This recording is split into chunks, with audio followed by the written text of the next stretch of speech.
Good morning, good afternoon and good evening my dear student. जिस भी समय आप इस वीडियो को देख रहे हैं, आप जानते हैं सीबीएसई 10th क्लास ज्योग्राफी का 7th chapter that is life lines of national economy. प्यारे बच्चों, लास्ट पार्ट में यानी कि जो फर्स्ट पार्ट था इसका, उसमें हमने देखा था अबाउट सम कि किस तरीके से जो हमारा एक ट्रायंगल है जो हमारा ट्रेड को इंक्रीज करता है, क्या चीज that is transportation and communication. और हमने ये भी देखा था कि जैसे जैसे ये डेवलप होता है तो हमारा ट्रेड भी उसी हिसाब से इंक्रीज होता है। पूरा वर्ल्ड हमारा जो है वो आजकल एक विलेज की तरह हो गया है। तो और फिर हमने उसकी क्लासिफिकेशन देखा था कि लैंड में हम क्या क्या देखते हैं। लैंड पे जो जो होता है that is roadways and railways and pipeline, है ना। फिर हम उसमें देखते हैं इनलैंड एंड ओवरसीज वाटरवेज में, और उसमें हम देखते हैं domestic and international. Domestic again private and public. तो आज जो हम ट्रांसपोर्टेशन में रोडवेज को देखेंगे, और रोडवेज के ऊपर प्यारे बच्चों आपके 5 नंबर का क्वेश्चन बनता है। और आज जो हम देख रहे हैं उस पर भी 5 नंबर का बनेगा, और जो नेक्स्ट वीडियो होगी उस पर भी 5 नंबर का बनेगा। तो बहुत ही इंपॉर्टेंट होने वाला आपका ये रोडवेज वाला। तो पहला क्वेश्चन तो आपका जो बनता है कि भाई रोडवेज जो है वो रेलवे से कैसे बेहतर है ना, कैसे एज या उससे ऊपर कैसे, मतलब क्यों उसको ज्यादा प्रेफर किया जाता है। तो उससे पहले हम ये जान लेते हैं कि दुनिया में सबसे बड़ा, अगर हम देखें कि सड़कों का जो जाल है वो दुनिया में लार्जेस्ट जो है वो भारत में ही है। 54.7 किलोमीटर लैक, तो लार्जेस्ट इन द वर्ल्ड। तो कहीं तो हम वर्ल्ड में नंबर 1 है, नहीं तो 2 पे या 3 पे हम रहते हैं। तो यहां पर हम लार्जेस्ट नेटवर्क है। और आप एक चीज और मानोगे प्यारे बच्चों की रोड पहले बनी है और रेलवे जो है वो बाद में बनी है ना। तो अब आपका क्वेश्चन क्या उठता है, roadway still have edge over railway in case of built and maintained. Roadways are better than railway because of following reasons. तो इसमें हम कि कौन कौन से ऐसे कारण हैं कि जो रोडवेज है वो रेलवे से बेहतर है। तो इसके लिए आपको क्या याद रखना है, सी सी सी डी ई एफ। बहुत ही आसान है। देखो, रोडवेज जो है उसका कंस्ट्रक्शन कॉस्ट ज्यादा होगा या रेलवे का कंस्ट्रक्शन कॉस्ट ज्यादा होगा।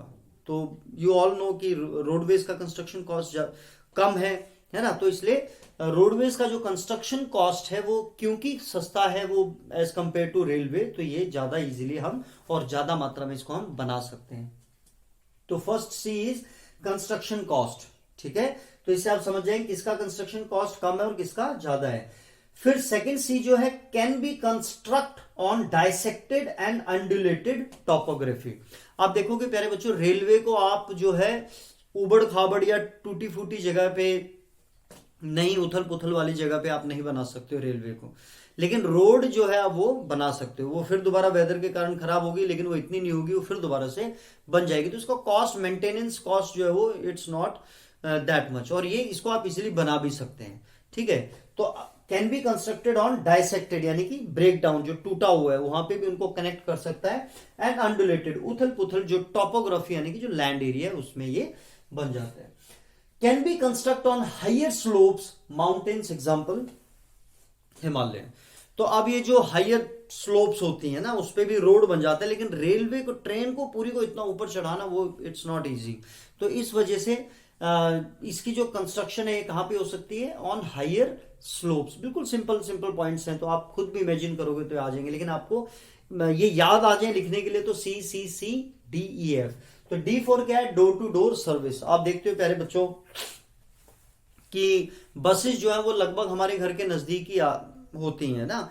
तो ज्यादातर हम मतलब जो बस है या जो रोड के थ्रू जो ऑटोज हैं वो हमें रोड के कनेक्टिविटी से हमें जल्दी मिल जाते हैं। रेलवे स्टेशन कहीं कहीं पे होगा, जैसे अगर मैं अभी जहां कपूरथला में हूं, सॉरी मैं जहां हुसैनपुर में हूं, तो मुझे अगर यहां से अंबाला जाना है तो मुझे पहले कपूरथला के रेलवे स्टेशन पे जाना पड़ेगा, फिर जालंधर के पे, तो मतलब बहुत ज्यादा वो है। तो ये डोर टू डोर सर्विस है। रोडवेज क्या है, रोड यहां घर से बाहर निकलता हूं तो मैं रोड शुरू हो जाता है, तो डोर टू डोर सर्विस। फिर फिफ्थ क्या है, ई से क्या है, इकोनॉमिकल फॉर शॉर्ट डिस्टेंस।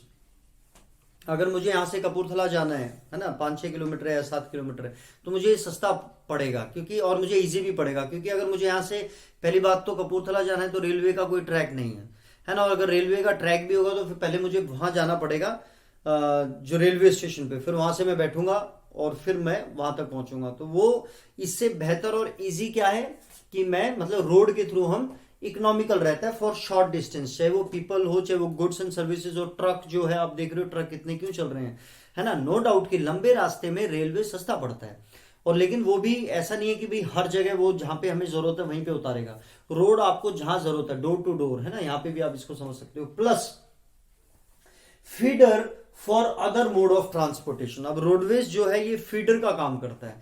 आप देखो, आपको एयरपोर्ट जाना है, जहाज में जाना है, लेकिन आपको एयरपोर्ट पे कौन पहुंचा रहा है, रोड पहुंचा रहा है। आपको रेलवे स्टेशन जाना है, रेलवे स्टेशन आपको ऐसा तो नहीं घर से आपकी रेल की पटरी निकली और आप वहां तक पहुंच गए, नहीं, आपको कौन कनेक्ट कर रहा है, तो फीडर है, ये सभी से लिंक करवाता है आपको रोड।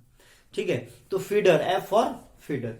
तो ये 6 पॉइंट हैं जो आपको इसमें से कोई 5 याद रखने हैं। CCCDEF, D for door to door, E for economical for short distance, and F for feeder for all the mode of transportation. अब ये जो रोड हैं, ये तो हमने बेसिकली देखा कि रेलवे से कैसे बेहतर है। अब जो रोड है इनको हम क्लासिफाई 2 हिसाब से कर सकते हैं। ये मैं सिर्फ आपको यहां पे बता रहा हूं कि कौन कौन से हैं। गोल्डन क्वाड्रिलेटरल सुपर हाईवे, है ना, इनको कौन मेंटेन करता है, NHAI, national highway authority of India. एक पार्ट ये है, दूसरा है मेटल्ड और अनमेटल्ड। देखो, एक तो हम ये कर सकते हैं कि किसके द्वारा मेंटेन की गई है, कितनी बड़ी, मतलब वो कैसी कैसी स्पेसिफिकेशन उसकी हम देख सकते हैं। और दूसरा जो क्लासिफाई हम कर सकते हैं, मेटल्ड और अनमेटल्ड। मेटल्ड यानी कि जो पक्का है, और जो पक्का है वो तो जो हमारा तारकोल है उससे भी हो सकता है, सीमेंट से भी बन सकता है, या फिर कंक्रीट से भी बन सकता है, और ये बारिश होती है तो उस पर उसका कोई फर्क नहीं पड़ता है, वो ऑल वेदर्ड रोडवेज है। और दूसरा क्या है, अनमेटल्ड, यानी कि जो कच्ची सड़क है, और कच्ची सड़क हमेशा जैसी बारिश या कुछ ऐसा आया तो वो ब्रेक डाउन हो जाती है, यानी कि वो इस्तेमाल में नहीं रहती है। तो ऐसे आप देखोगे कि एक तो है नेशनल हाईवे, जो गोल्डन क्वाड्रिलेटरल सुपर हाईवे, फिर उसके बाद नेशनल हाईवेज, उसके नीचे स्टेट हाईवेज, फिर डिस्ट्रिक्ट रोड्स, फिर अदर रोड्स, फिर बॉर्डर रोड्स, है ना, बॉर्डर रोड्स। ये बड़े इंटरेस्टिंग होने वाले हैं, इनके ऊपर अलग से भी क्वेश्चन आ सकता है क्लासिफाई, तो एक एक पॉइंट आपको सबका लिखना पड़ेगा। तो बहुत ही इंटरेस्टिंग, इजी, और हमें पता चलेगा कि किस किस तरीके के रोड है। अब एक बार हम देख लेते हैं कि आपकी बुक क्या कहती है प्यारे बच्चों। Transport roadways. India has one of the largest road network in the world, aggregating to about 54.7 lakh kilometer at present. In India, roadways have preceded railway. मतलब ये ऑब्वियस बात है कि रेलवे जो है वो बाद में बनी है, रोडवेज जो है वो पहले बनी है, यानी कि रोड्स पहले बनी है। They still have an edge over railway in view of the ease with which they can be built and maintained. यानी कि इनको इजीली मेंटेन किया जा सकता है, इनको बनाया जा सकता है रोडवेज को, इस वजह से ये एज पर हैं जब हम रेलवे से कंपेयर करते हैं। The growing importance of road transport vis-a-vis मतलब namely transport is rooted in the following region. ये जो हमने फॉलोइंग इसके रीजंस देखे हैं कि कौन कौन से वो रीजन है जिसमें ये होता है। Number 1, construction cost of road is much lower than that of railway line. I agree. Road can traverse का मतलब क्या होता है, पार करना, उनको पार करना, है ना, अगर हम इंग्लिश में इसका मतलब देखते हैं। कंपेरेटिवली मोर डाइसेक्टेड बिखरा हुआ एंड अंडुलेटिंग, उबड़ खाबड़ टॉपोग्राफी, है ना, उसमें वो इजीली हम उसको बना सकते हैं और पार कर सकते हैं। Road can negotiate higher gradients of slopes and as such can traverse mountains such as Himalaya. आप देख रहे हो ना, हिमालय पे भी हम लोगों ने सड़कें बना दी हैं, तो इट इज इजी। रेलवे को बनाना वहां पे बहुत मुश्किल है। कालका टू शिमला एक ही बनी हुई है, अंग्रेजों ने बड़ी मेहनत से उसको बनाया था। 123 टनल उसमें हैं। आप में से अगर कोई नहीं गया तो प्लीज आप कभी जाएं, जाने के लिए आप जाएं, आते हुए फिर आप बोर हो जाएंगे, but it's very interesting. Number 4, road transport is economical in transportation of few person and relatively smaller amount of goods over short distance. जैसे मैंने बताया, शॉर्ट डिस्टेंस के लिए ये ज्यादा इकोनॉमिकल होती है एज कंपेयर टू रेलवेज, ठीक है। और उसमें चाहे वो स्मॉलर अमाउंट ऑफ गुड्स हो, तो ट्रक्स आप देखते हो बहुत ज्यादा चलते हैं। 5th नंबर पे क्या, it also provide door to door service, thus the cost of loading and unloading is much lower. 6th क्या है, road transport is also used as feeder to other modes of transport such as they provide a link between railway station, air and sea port. अगर आप सी से भी कहीं जा रहे हो, मतलब सी पोर्ट, तो भी आपको रोड से ही कनेक्ट करना पड़ेगा।